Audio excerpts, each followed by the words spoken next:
Hey friends, this is Wendy with Love and Stampin'. I am excited that you're here with me today. I have a new release from the Rabbit Hole Designs here, and I wanted to show off these goodies, and I want to make a cute card, and I have to show you how to use this really cool stencil. I, to be honest, thought this was just a checkered stencil until I learned more about it, and it does something really cool. So I'm going to show you how to use this, and this is really inexpensive to pick up if you want to grab this. And this is a great stencil to have in your arsenal for all kinds of things. So we're going to get to that. And then here, I wanted to just show you the stamp set. So this one is called Ladybug. And it has all these cute little ladybugs and some cute sayings. And then there's this little one, which I really love. This little, sorry about that, my phone obviously wasn't silenced. I love this little ladybug right here. I think she's so cute. This one is called Bug You, and it's really adorable. And then this is like Sassy Sentiments. So this is Sassy Sentiments 3, and I'm gonna read them to you really fast. Menopause is puberty's evil older sister. Real women don't have hot flashes, they have power surges. Remember when yoga was called Twister? I love that one. I think that's really funny. Going to bed early, not leaving the house. Number 3, required naps. When childhood punishments become adult goals. Love that. Don't think of it as hot flashes. Think of it as your inner child playing with matches. At least you're a fun hot mess, like a train wreck full of tacos, margaritas, and glitter. What doesn't kill you still requires a copay. Get well soon. I love that one. We go together like drunk and disorderly. 1 minute you're young and fun, the next you're turning down the stereo in your car to see better. All of these really cute and funny and great for like your best girlfriend to send, you know, to. And then we have the cool stencil. So we're gonna make a fun card and we're gonna use some of these goodies. Let's get started. All right, so for this stencil, I wanna show you how to use it. If you read the very bottom of the stencil, it says, align number 1 to top of paper, then turn 180 degrees, align number 2 for offset pattern. So there's a little number 1 right here etched into the stencil. You can't really probably see it on camera, but you can see it in person if you're very careful. However, what I'm gonna do, just to make life easier on me because I do not have very good vision, is I'm gonna go over the top of this number 1 with my Sharpie marker, and then it says to align number 2 for offset pattern. There is a number 2 right here. So I'm going to turn this over and I'm going to go over this one with my marker.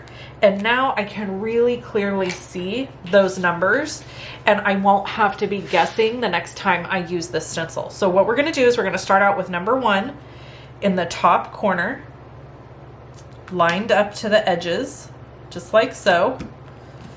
And I get questions all of the time about this mat that I'm using to put my stencil against. This is called the Altenew Low Tack Sticky Mat. And I'm going to show you one that's still in the packaging. Maybe. I have it right here. For Pete's sakes. Where is it? Oh, for God's sakes. Come on. Where is it at? Well, friends, maybe I'm not going to show it to you. I had it right here sitting. Oh, here it is. Okay, this is what it looks like when it comes in the package. And I have an extra one because I signed up for Altenew's Cozy Comfort Retreat and they provided one in the product. So I have an extra one, which I'm gonna hang on to because, you know, I have one, but is one really ever enough? I don't know. Anyways, I'm just showing you that's what this is because I get lots and lots of questions about it. And it works great. So I'm going to use Twisted Citron, and I'm just making sure everything's lined up nicely here. I have my little ink blending tool from the Rabbit Hole and I really like this because it has the little string. And the owner shared this with me, that the reason it has the string is so that you can hang these when you dry them. So if you wash them out, rather than putting them back like this in a holder and letting the water drip down into the glue, you actually hang them and then the water drips out and it dries. So anyway, just thought I'd share that with you. So we're gonna go in and just start ink blending, and I only have 2 of these little blending brushes. So you could see that the end of this blending brush is covered in kind of a blue ink. I'm not real worried about it. I need to make an investment and get all the blending brushes well, not all of them. I need enough to complete a rainbow so that I can have one for each color. What I've decided is I used to try to keep a blending brush for every color. Well, now that I've expanded my crafting supplies, I'm realizing that's just impossible. I'm not going to be able to have a blending brush for every color. Rather, I'm going to have a blending brush for every, like, well, how do I explain this? Okay, so what I'm saying is it's not reasonable for me to have a blending brush for every ink pad. That's what I need to say. So I need to get a blending brush though for every, these are called bitty blenders, by the way. But I need one for each color. So like red, orange, yellow, green, blue, maybe a light and a dark of each. I think that would be good. Like a light green, dark green. And I need to do that for multiples. There's so many cool things out there on the market. And anyway, okay, so now I'm gonna pull this back, and you can see there I've got all my little squares. And now I'm gonna flip this over, and we're gonna put number 2 up in the corner. That's what it says to do, right? Let me double check. Align 2 to the top of the paper, then turn 180 degrees, number 2. Okay, yeah, for an offset pattern. So then I'm putting number 2 up there. Oh, I can tell that that's not quite lined up at the top. There we go. And I'm gonna go in with the same color and just ink blend. I really like these bitty blending brushes for little small areas like this. They just work well. So little areas are great.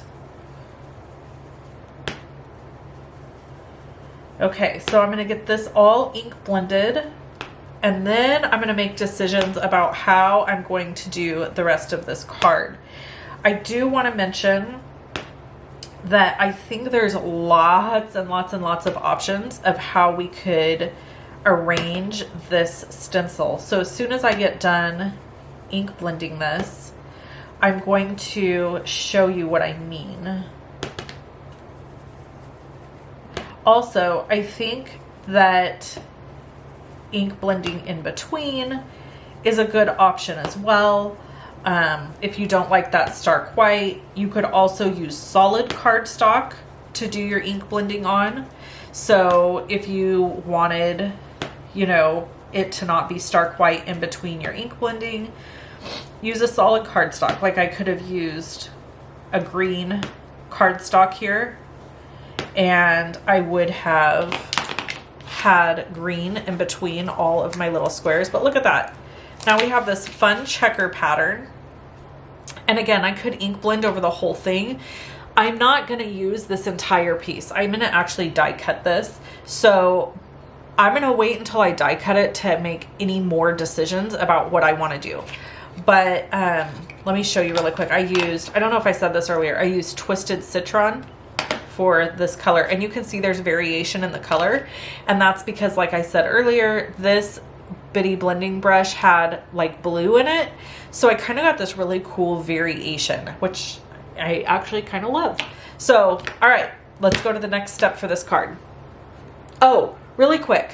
I wanted to show you. You could also do this, right? Like you could offset so that you would be like blending a different color. You could even do it this way if you were going to die cut a small area, and you would have diamond shapes. So there's lots of options with this stencil. I hope you pick this one up. I think it's really versatile, and it's a really good one to have in your craft room. So now I've decided I'm going to cut this piece down, and I'm going to make a scalloped kind of layer look on the front of this card. I'm just going to admit right up front, this card did not turn out as fabulous as I hoped. It's cute. I mean, I like it, but it's not one of my favorite cards I've ever made. In my head, it looked a lot different than it ended up coming out. And I think you can all relate to that. If you've been making cards for more than 5 minutes, you know exactly what I'm talking about. You can have a whole plan in your head or an image or whatever you want to call it and think, this is going to be beautiful and I'm going to love how this looks. And then you make it and you're like, yeah, that wasn't really what I was expecting.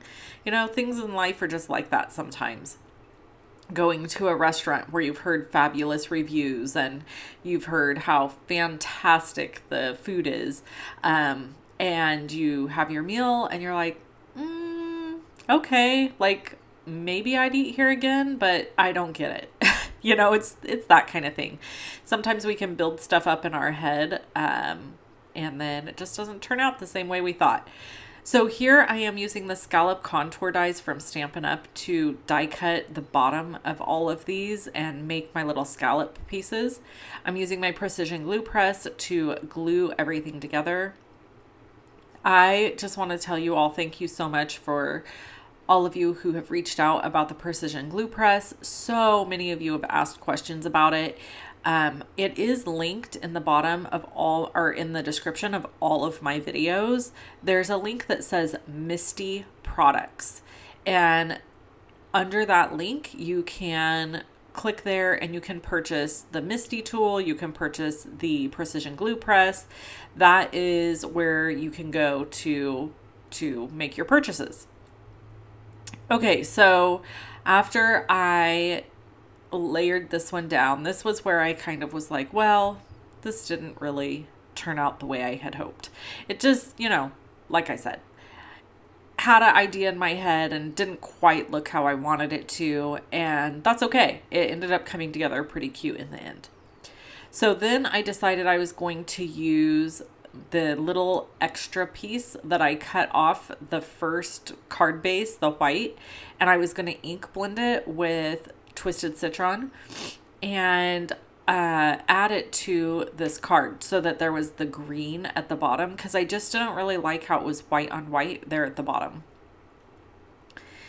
And I think I already mentioned I'm using the scallop contour dies for the scallops, and I did list the border basic dies on my supply list, because in my head at first I was like, that's what I used.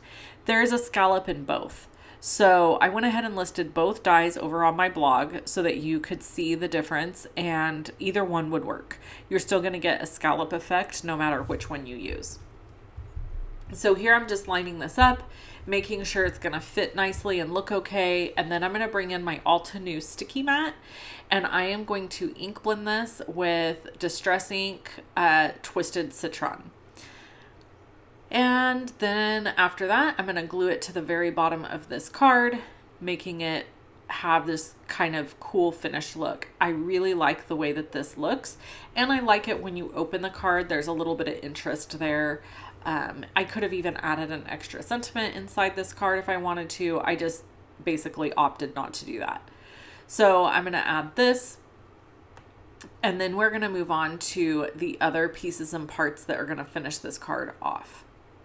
So let's have a little bit of story time. It is Saturday, and on this day, while you are watching this video, if God was looking favorably on me and everything went to plan, I am in Disneyland. I took a few days off to go with one of my good friends and my cousin to Disneyland. And we're going to live it up and live our best lives and go through Disneyland like little kids. And I am here for it because I've never been to Disneyland without kids. So I can't wait to tell you guys all about it when I get back. Really quick, I want to jump back to the card. This is from the Ladybug set from the Rabbit Hole Designs. And I just thought it was really cute to color the wings and the ladybug black and red. And then I left the flowers white, just adding some shadows. And then the greenery I tried to match to the card. Then we're going to add this little hello sentiment from the Bug You stamp set. And this card is finished. I love how this little card turned out in the end. It's really cute. Like I said, not quite what I was going for, but ultimately I'm happy with it. And I know one of my little nieces will absolutely love it. So I hope you all have a wonderful weekend if you're watching this over the weekend, and I will catch you in the next video. I hope you have a fabulous day. Bye-bye.